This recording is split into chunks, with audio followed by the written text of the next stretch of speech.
Boa tarde novamente, pessoal. Esse aqui é meu Training Six.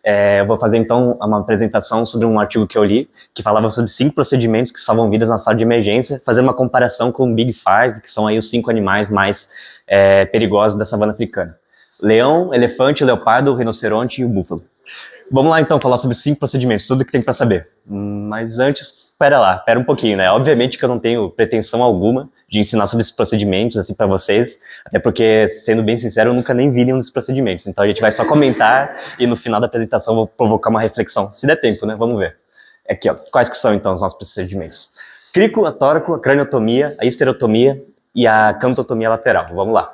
Começando pelo principal, provavelmente pelo mais conhecido desses aqui, a crico.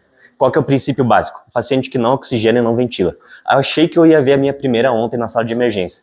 Paciente com um idoso com 92 anos, trauma de face, entupido de sangue na via aérea, mas graças a Deus o R2 conseguiu entubar. O R1 não conseguiu, que tentou. Enfim, era eu, spoiler. Qual que é o princípio? Então, uma obstrução muito importante de via aérea, com deslocamento pode ser de osso, de sangue, de conteúdo gástrico, um edema de glote muito importante, que o paciente não pode ser entubado, por exemplo, uma reação anafilática muito importante. Aqui, então, o principal erro, quando for fazer uma crico, é exatamente não fazer o procedimento rápido o suficiente. Aqui, só para ilustrar um pouquinho, então, a palpação das membranas e onde a gente vai fazer a nossa incisão. Primeiro a vertical e depois a horizontal.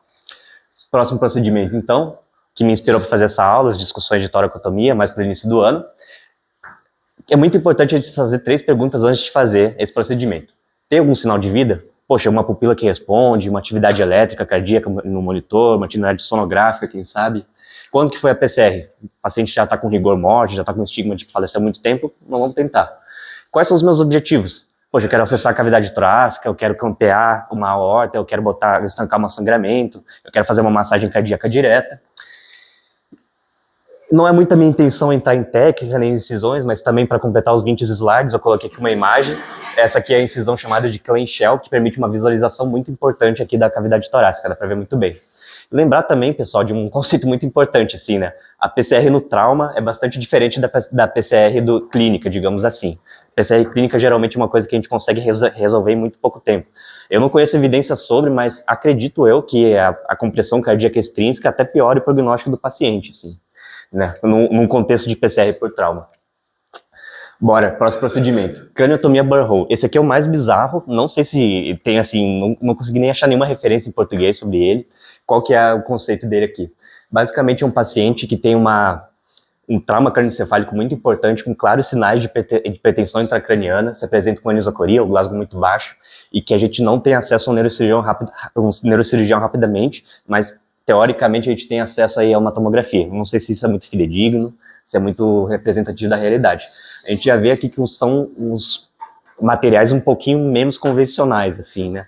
Eu não sei até que ponto a gente tem uma serra crânio manual em qualquer APH por aí. Aqui, teoricamente, esse procedimento deve ser guiado por tomografia, mas tem descrição dele ser realizado às cegas, o que eu acho mais bizarro ainda. Teoricamente, você vai lá e serra em um desses pontos, se não sair sangue, você vai lá e tenta de novo. Doideira. Próximo procedimento, histerotomia ressuscitativa, também chamada por alguns de cesárea perimortem. As maiores evidências tem quando uma gestante acima de 24 semanas, que é facilmente identificada quando o fundo do útero está acima da cicatriz umbilical, que sofreu uma PCR a menos de 4 minutos, mas tem registro de sobrevivência não da gestante, mas do feto após 30 minutos da PCR. As indicações são bem controversas e esse material é relativamente simples. A gente vai precisar de umas tesouras, um bisturi, quem sabe um afastador. A gente vai fazer duas incisões. A primeira vertical no abdômen, na parede abdominal, e a segunda vertical no útero e fazer o unboxing do bebê aí. Basicamente é isso. Esse aqui também é muito bizarro, a cantotomia lateral. Eu confesso que eu nem conhecia esse procedimento, nem a síndrome dele. É uma síndrome compartimental da órbita. O que a gente faz? Basicamente, quando tem algum hematoma retrobulbar, ele comprime o nervo óptico e se não realizado esse procedimento, o paciente vai evoluir com cegueira, inevitavelmente. Ele se manifesta então com uma proptose, diminuição da movimentação ocular, uma pupila não fotorreagente, onde teve geralmente após um trauma ocular, né? E a gente vai fazer aqui basicamente, ó, a gente vai pinçar a pálpebra do paciente Com uma tesoura, que eu esqueci, de Stevens, a gente vai pinçar esse ligamento que impede com que o conteúdo intraorbitário vá para cima, para frente, perdão. E basicamente a gente vai fazer essas duas incisões e é isso. A minha inspiração para essa aula foi esse cara aqui, não sei se alguém conhece, chama John Hintz. Ele é um cara, ele era um médico de APH que faleceu durante exercendo o trabalho dele. Ele advocava um pouco assim sobre as questões de os procedimentos, assim, ele fazia muito toracotomia também.